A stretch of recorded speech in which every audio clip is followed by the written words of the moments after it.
I take the privilege now to introduce somebody who has come over here or who is going to be the inaugurator for this antimicrobial stewardship program. I am just going to talk about nobody, no other than one and only Dr. Victor D. Rosenthal.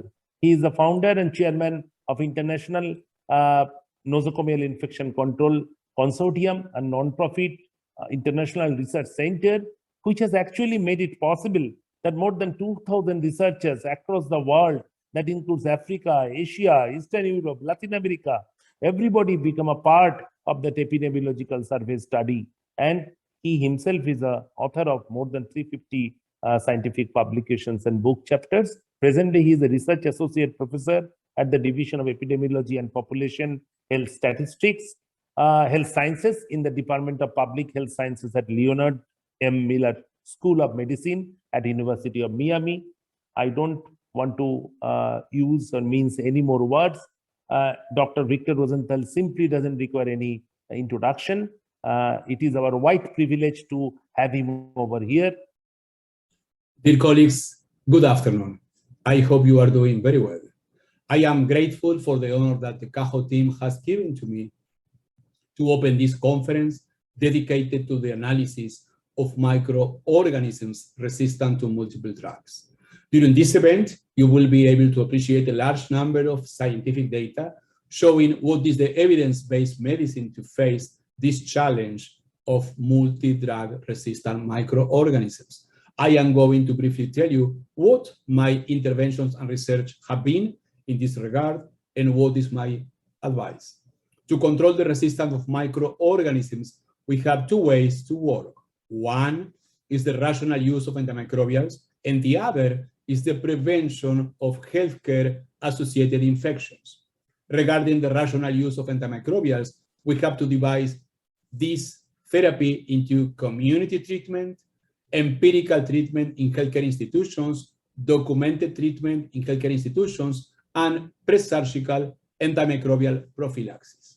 When it comes to treating community infections, the most important message is not to use antibiotic for viral infections. Flu doesn't need antibiotics. Regarding empirical treatment within healthcare institutions, one of the main interventions is to take the appropriate culture in the correct way before starting any antibiotic treatment. If you start antibiotic before the culture, for sure will be negative in most of the cases. Regarding the documented treatment, in this aspect, we have the methods of rapid microbiological diagnosis with molecular tests, which are key to very quickly adjust the treatment to the resistance of the microorganism causing the infection of the patient.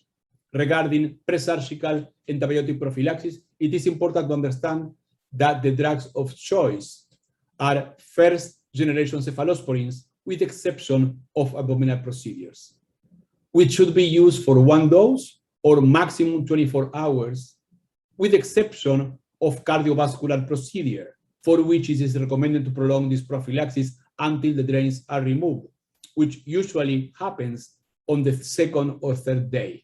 It is very important that doctors do not prolong antibiotic prophylaxis, as it has been shown that the prolonged antibiotic prophylaxis has no effect on preventing surgical site infections, but has a very negative effect on increasing significantly bacterial resistance.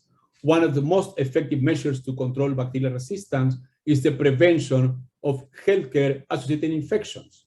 In this regard, INIC, the International Nosocomial Infection Control Consortium, has already demonstrated during the last 25 years what is the mechanism to reduce the rate of HAIs. And I humbly invite you to join INIC, as you will be trained in effective methods to prevent HAIs, which includes the use of a software and also the benefit of publishing scientific papers indexed in PubMed with you as a co-author. And all this is totally free. The use of the software, publications, everything. That was all. I leave you with the speakers who will illustrate you with a large amount of scientific data and different strategies to reduce the challenge of bacterial resistance. Thank you so much. really appreciate and thank Dr. Victor Rosenthal for taking his time